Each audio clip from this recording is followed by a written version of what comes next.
Hello, my name is Jonathan Jones, and I am Vice Chair of Skills and Volunteering Cymru, also known as SVC. And welcome to SVC's Spotlight on Various Careers. Throughout the week, we've had presentations from our partner organisations telling us a little bit about their career and how they're involved with volunteering. So today we have Mike Perry, who is a police constable from South Wales Police, and we also have Dafydd Haine, who is a project coordinator with SVC, who's been working with Mike Perry, sort of coordinating the project from SVC side. So, bore da, good morning, everyone. Thank you for those of you who've joined today. My name is Dafydd Haine, I think, as John just introduced me. So I'm one of the project coordinators with SVC. And I particularly, at least before COVID, used to look after our projects in the RCT area, so kind of Upper Pontypridd and the Valleys for those of you who aren't from that area. And yeah, I've run a few different projects up there, but the one today I'll be talking about is the partnership we run with South Wales Police. And we also work closely with the University of South Wales on this project to recruit student volunteers. So the talk generally was going to be kind of about what we call the police volunteering scheme and the police support volunteers who are part of this project. Today, we'll particularly be looking at kind of case studies and experiences from, it was originally the RCT area, but more recently, this project has been working in the Merthyr Tydfil area as well. So a bit about the project, just in terms of background. This project in RCT was set up during the academic year 2018-19, so we've been running for about 2 years now. It initially followed a similar template to the police volunteering scheme in Cardiff, which has been running for about 10 years now, since 2010, 2011. But in the 2 years that we've been running in RCT, it's kind of developed into its own project. It has similarities to the Cardiff Police project in terms of some of like the structure and the admin and how we recruit volunteers. But in terms of what happens on the ground in both projects, they differ quite a lot in terms of what we call the duties that volunteers do in those roles. So the main kind of core aspect of the project is it offers student and community volunteers the opportunity to participate in community safety initiatives and many other duties, whilst learning more about police work and gaining experience in the field. So like most of the work that we aim to do at SVC, it's meant to be like a two-way process whereby the students, the volunteers are gaining experience working with a partner such as the police, but the police themselves are also gaining from having these volunteers available to assist with so many different kind of opportunities and duties within the community. Like I said, although we do recruit both from community and the student base, one of our other main partners is the University of South Wales, particularly the Treforest Pontypridd campus, where we recruit many of our student volunteers from. Obviously, since COVID, that's kind of changed somewhat, but I used to be there a couple of times a week. Whether or not any of you are from USW, you may have seen me a couple of years ago, but I used to be in the library and would chat to people there and recruit that way. Obviously, since COVID, things have been quite different, and we naturally haven't been recruiting throughout COVID for obvious reasons. And then community volunteers, we kind of meet through various different ways, either through them getting in touch with the police or getting in touch with SVC. So we very much work in partnership on the recruitment and the promotion side of this project. Just an example of some of the previous opportunities, because I'm not sure in terms of in the audience today if any of you have been involved in the police project, either in Cardiff or in RCT. But if you've been involved, the one in Cardiff has its own kind of distinct duties. If you're from Cardiff, you may have seen this, what's called the safety bus going around there. They do walkabouts. But because of the nature of RCT being a different area, different needs, different demographic, we've ended up with quite a lot of different style of opportunities and duties there. So just a few community engagement events can be things like fairs or awareness raising events, kind of stalls you might see at jobs fairs or freshers fairs at students at universities. Rural Crime Watch includes kind of assisting the police in raising awareness of rural crime. There's a wildfire division, street surveys in terms of gauging public opinion, test purchases, which is doing things like within shops or within taxis and making sure people are working to a license. So the volunteers would go in and essentially, if they're under, try and buy alcohol underage and that kind of thing. They've helped out with role plays for training special constables and other police officers, particularly at the Bridgend HQ. They've assisted with CCTV support for major crime incidents, offender management, which includes working alongside police officers to work with people who are either being released from prison or who are on offender management.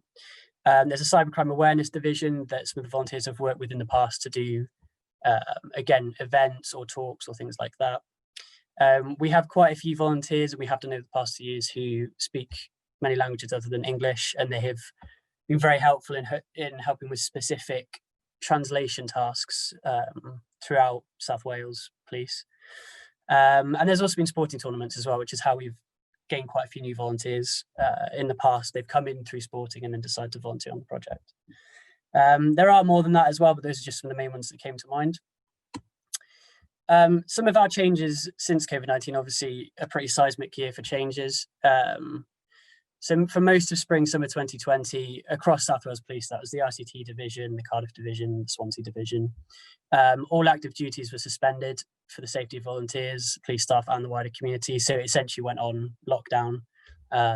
They almost stood down, the volunteers, so there were no duties available. We did work on creating a handful of digital opportunities during this time. So we had a few digital training events or digital wellbeing events. But, you know, it was things that we could find, but obviously it was a very unknown time. And then since late summer this year, the project has been reopening slowly with COVID secure practices in place. Active duties have become available once again. It's been obviously quite a slow, cautious process, lots of risk assessments, making sure people are going into the police stations or any public space, including transport to any of these duties, that it's all done in line with COVID secure measures, face masks, social distancing, etc. And an example is the current Safer Streets campaign, which we currently have going in Merthyr Tydfil. But yeah, the current Safer Streets campaign in Merthyr is part of a UK government grant to lots of different police forces around the country, to do with kind of working areas with high crime rates, and yeah, working on kind of street surveys and talking to the public and raising awareness about ways of crime prevention, basically. So the volunteers have been helping out with that in Merthyr at the moment. In terms of recruitment, again, I'm not sure in the audience, but we've had people come to talks before who often have questions about recruitment. So I just thought I'd approach this now before we went into kind of the question and answer bit, which I was hoping to do with Mike. But if Mike can't get him for some reason, John, I guess you can always ask me the questions and I can do my best to answer them. Yeah, in terms of recruitment, we are not currently recruiting for the police volunteering scheme in RCT and Merthyr due to COVID-19 and generally limited resources. The small cohort that we still have active, you know, is trying to find duties for them as well, and making sure we support the volunteers we have on the project already. We do, however, on a positive note, hope to be recruiting again sometime in 2021. We have no confirmed dates yet for that, but for further updates, please keep an eye on both SVC social media, which you can see below, and South Wales Police social media. And you'll probably find out about it as well. If you are a student, any of the universities, if we do open recruitment, we'll put it out through university channels as well. So yeah, keep an eye on social media, keep an eye on our personal website, svcymru.org, and the police as well, if you're following any of their channels. So, something in the chat. A message from Melissa. Myself and Georgia are PSVs in Cardiff area already. Thank you for the message, Melissa. That's good to know. Yeah, so there you go. You're already on the project, which is good to hear. So yeah, this might be quite interesting for you just to hear how, obviously, you're all working within the South Wales Police kind of family umbrella, as they call it, but how things have been slightly different in working in RCT and more recently Merthyr Tydfil as well. So for those of you who by any chance aren't from the area, I imagine most of you are based in Cardiff or the local area. This is just a quick overview of where the run the Connaught Taff, what RCT is, we call it for short, area sits within South Wales. So it's just north of Cardiff and it's one of the major valleys areas. And then you can see Merthyr Tydfil next to there as well, which includes both Merthyr Tydfil town as well as some of the surrounding area. And there you go, there's more of a close-up. So this is the RCT area. So major areas that we work in are kind of Pontypridd, up through Tonopandi and Treherbert, up towards Aberdare, more recently in Merthyr town itself as well, and Mountain Ash. And actually more recently, some of the South Wales divisions have changed, which I think Melissa, you said a couple of the audience who are part of the Cardiff project might be aware of this. But we've now expanded to cover some of the region around Bridgend as well. And then Swansea have the furthest western division as well. So there's been a bit of a change recently. Dafydd, how have you seen the project develop over the last 2 years? Well, I joined SVC in summer 2019. So for the first 6 months or so of the project being up and running, it was being run by my predecessor in the SVC role called Rebecca. So he actually helped set it up with Mike, but they focused on the first recruitment period, which I then, when I came into post, was working with what we call the first cohort. So kind of the 2018-2019 cohort of volunteers, which I think was about 30, 40 volunteers. And then since I've been in post, so about a year and a half now, we recruited again last autumn, so autumn 2019. We brought on about another 20, 30, 25, 30 volunteers, which we call the second cohort, kind of the 2019-2020. And they were trained and ready by about January time, as those in the audience who have been through the process will understand. It can be quite a lengthy process due to police vetting, application forms, the training process, etc. So they began volunteering around January this year. So they had a good 2-3 months of volunteering. And obviously, unfortunately, COVID kind of put a stop to that somewhat. I can see Mike Perry's returned, but with no audio, unfortunately. So maybe he'll have to sign out the answers, as I said before. But in terms of the development of the project, it's obviously been a very interesting journey. We took quite a few cues from the Cardiff project in terms of the initial setup. But as I said earlier in the presentation, quite quickly, I think at least myself and Mike probably realised, maybe others haven't, that it's quite a different situation on the ground. Cardiff it's a different place with different demographics and different needs. It's a much more urban area, whereas the kind of RCT coverage, includes larger towns like Pontypridd and Aberdare, but also much smaller towns and villages, quite a lot of rural area as well. So the nature of the duties have been quite different. So I think part of the development of the project has been really mapping out what's needed and what the community needs within RCT, and what can be provided, what the police are already providing in terms of support, but then how the volunteers can fit into that. So it's been a bit of, I'd almost call it like a mapping exercise. But yeah, so just what I was saying is I think you could term the 2 years very much a mapping exercise, taking advice and instruction from how the Cardiff project has been running in the past. There is another project in the Swansea area as well, but we don't have quite as much to do with them because SVC don't work directly with them, whereas we have an SVC coordinator for Cardiff, which is Emma, who I think a couple of the audience will know, and then myself up here in RCT. But yeah, so obviously it's been very much figuring out what duties are needed, also figuring out the best and most efficient way to recruit, and kind of being realistic about the time periods with the volunteers and making sure they're aware. We did have a lot of student volunteers who are quite interested in doing this often as part of a placement module, because at USW particularly, there's courses dedicated to police sciences and professional policing. So it's also been trying to figure out whether or not it's always feasible to do it as part of placements. And then obviously as well, COVID has been quite a large factor that's impacted on that. So since March this year, it's really been trying to figure out how we can continue to either do things digitally or do things, as I said earlier, safely within COVID secure measures. So yeah, it's been quite a interesting journey. But we've also come to quite a good few milestones in terms of volunteers taking responsibility amongst themselves for what happens on the ground. So yeah, it's very much still developing, but as is all things, I think it's healthy for them to continue like that. What have we got now? Okay, more going on in the chat box. Shall I come to the next question, John? Yes, please, Dav. Cool. There you go. So, can you describe some of the ways in which volunteers have assisted the police in their work? Yeah, so obviously I went over it briefly earlier when I had the list of kind of previous opportunities and previous duties, which have been quite varied. So like I said, I'm aware that in some of the other divisions of South Wales Police, so be it in Cardiff or be it over in Swansea, there's certain almost flagship duties. So Cardiff have a thing called the safety bus. They also do lots of walkabouts around the student areas, raising awareness of crime prevention, amongst various other duties. They're doing work with the courts at the moment as well. And in Swansea, I know they do quite a lot of work with their city centre help point. Obviously pre-COVID, that was more of a thing, helping out people in the late night or the nighttime economy. And like I said, in RCT, it's actually, because we don't work in as much of an urban area, yes, there is a student body in Treforest and Pontypridd, but they mostly stay on the campus. And if they do tend to go out into the nighttime economy, they tend to go to places like Cardiff.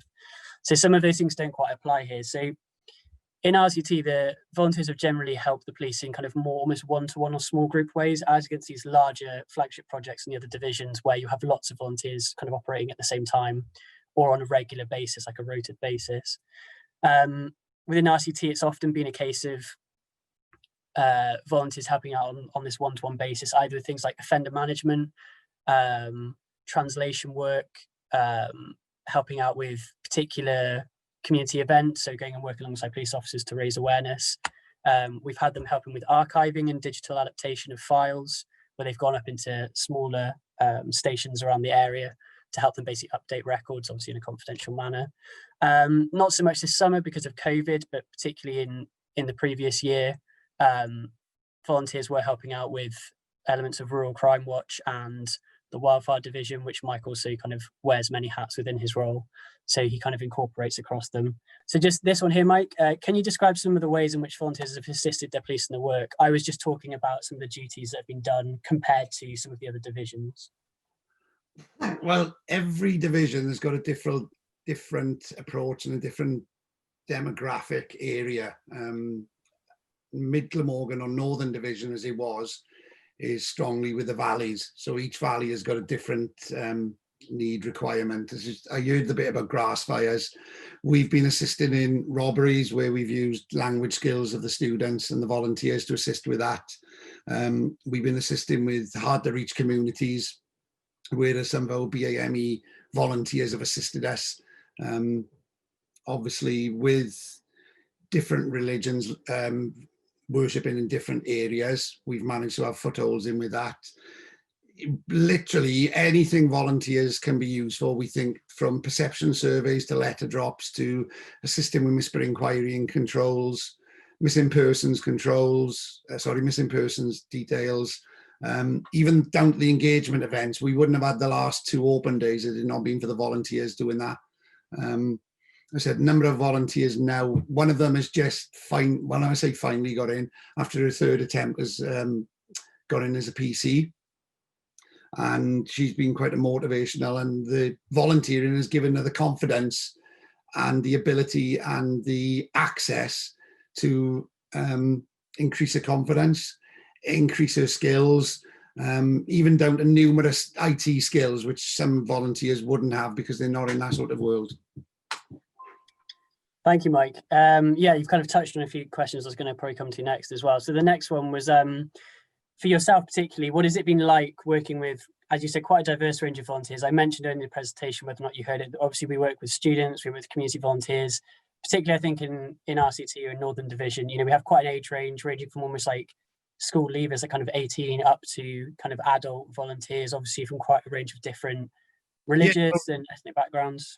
We've gone from, our volunteers go from 18 and there's no upper limit. So I've got professional people who've retired who still want to assist.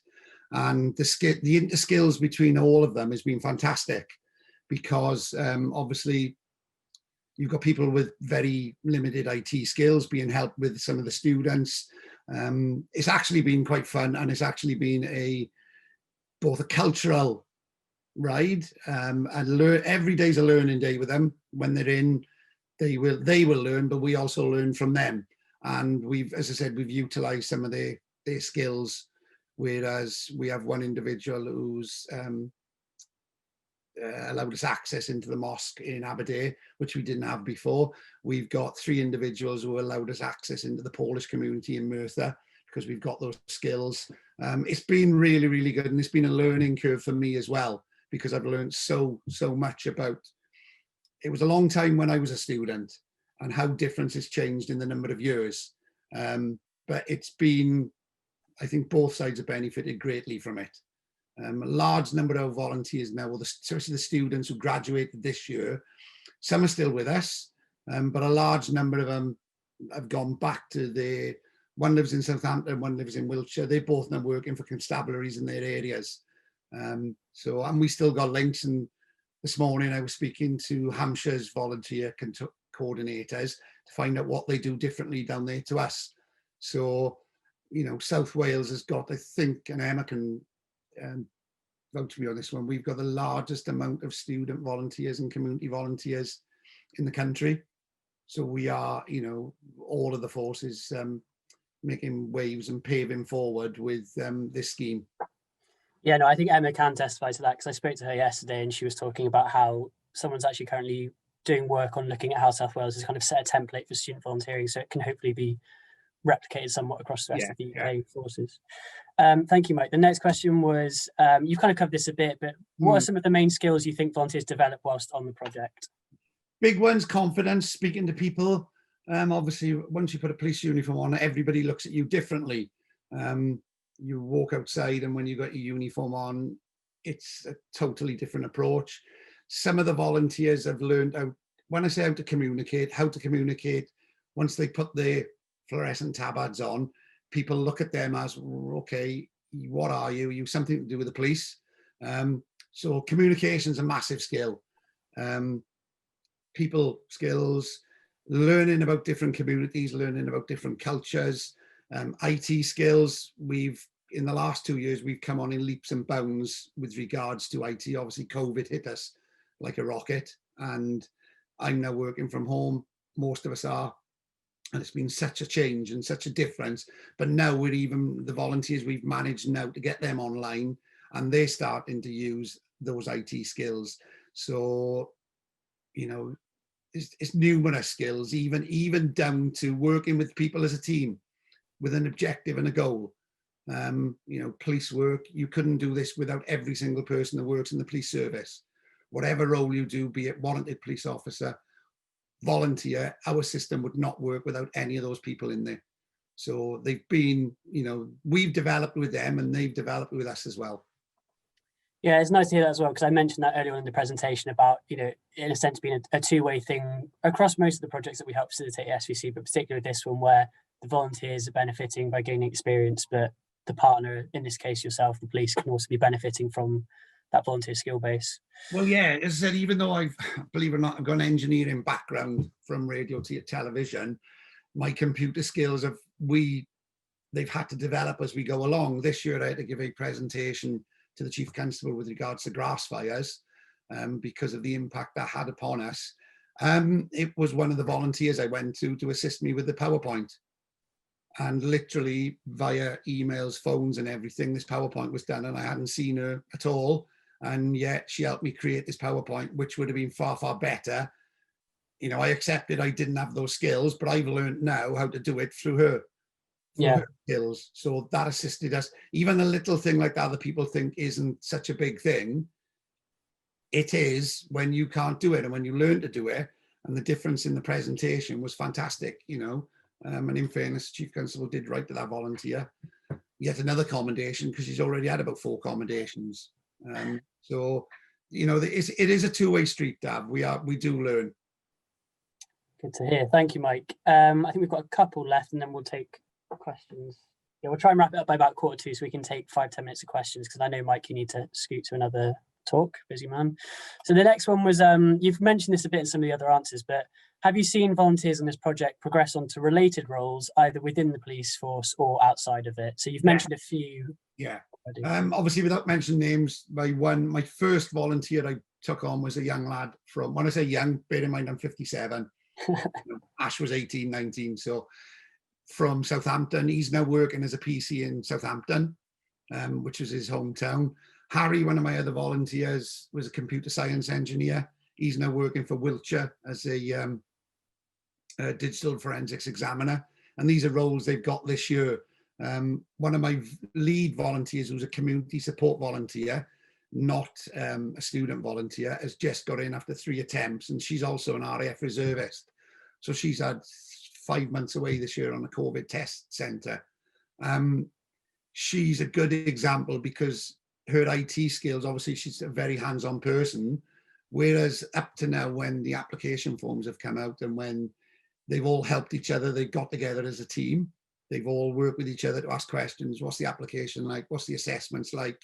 They've all helped each other and developed and motivated each other. Now she's going back to one of the other volunteers to say, right, I've now got to go and do a degree. Can you give me any assistance with that? So yeah, a lot of them are moving on. It's just, they've got to be resilient as well. Ash tried 5 or 6 different constabularies before he got in. This is Hannah's 4th attempt. But they are learning that, you've got to be resilient as a police officer, you've got to be resilient anyway, but they are learning that is one big skill. But they are moving on, in fairness. and I am losing them, sadly. Yeah, as we said the other day, it's very positive for them as individuals, but in a way we're starting to lose them off the project. But it's a good example of how the project, when it's committed to, like you said, there's the resilience. It can lead to them, but it doesn't just happen. It shows them in a moment. it shows them that you have to be resilient as a police officer. Also, as I said, our aim 2 years ago was to make this role, the volunteers, self-sufficient, so they didn't need as much input from a volunteer police officer. We're nearly there. I'll be happy when we're there, Dav, because as you know, I can retire. We are nearly there. If we're at that point now where the volunteers in Northern could run this scheme themselves. Yeah, no, I mentioned that somewhat earlier in the presentation as well. I think that's been one of the major developments, which was the first question we were talking about over the couple of years. It is leading to that it's empowering. Self-reliance. One of my aims has always been to get the volunteers to tell me what they want to do, because they might come up with an idea that the police service had not thought about at all, or a different angle that we haven't thought about at all, and that's proved to be right on a few occasions. Yeah, absolutely. As a result, we are gaining from it, and we're getting, we're representing our community more because of it.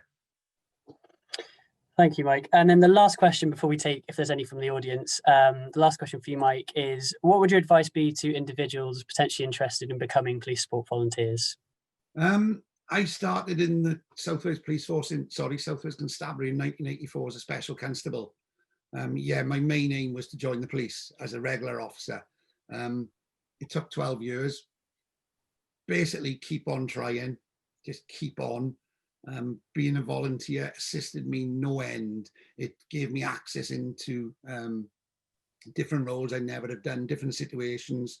So all people have to do is email the police website. There's a join us section on South Wales Police. It's all under there. And depending on what volunteering you want to do is where it will be accessed and sent to. And we have numerous streams of volunteering. You can become a special constable, but that's an application system that only goes out once a year. And I can't give you a date of when that is. Or there are different avenues of volunteering. This morning, we just signed off on one of my volunteers working for digital forensics. So obviously that individual is making a path with that. Yeah, we'll come to that question in a moment in the chat. Thank you, Georgia, for that. We'll just, Mike, did you have anything else you wanted to speak to that, or should we move on to taking questions? No, if you want to speak to, carry on. Yeah, and I think, Mike, I made a short point earlier on with the slide saying that although we weren't currently recruiting for this project, we're hoping to reopen in 2021. We don't have a confirmed date yet, but we will be posting that widely through our social media, police social media, probably USW, should we be recruiting in 2021. We have to, we're keeping it limited. Obviously, COVID hit us so hard. And then the national guidelines were that we can't use volunteers back in March because of safety. Now we've reintroduced that with safety and everything, and we have to be realistic and we have to manage people's expectations. So that's why it's been a little bit slower taking off again, because there are so many different ways and different rules now that we've got to adhere to. Yeah, no, I spoke to that a bit earlier, so I'm glad we're on the same page with that. But thank you, Mike. And then, yeah, the next slide was just asking for any questions and contact details. So, John, are you happy to read out the question from the chat, or shall I read that one out? Yeah, I'm happy to read it out. There seems to be a couple through, so I'll just go to George's question first. She says, I have a degree, currently doing my master's. I want to apply for the police, currently waiting to start specials with South Wales Police, looking to start in February. I was just wondering how the application process goes with a degree entry for a police officer. All right. There are 3 ways of getting in. You can, if you haven't got a degree, but you've got level 3 qualifications, when the applications come out, which is usually twice a year, you can apply. Once you get through the initial application process, the online, it is an online system.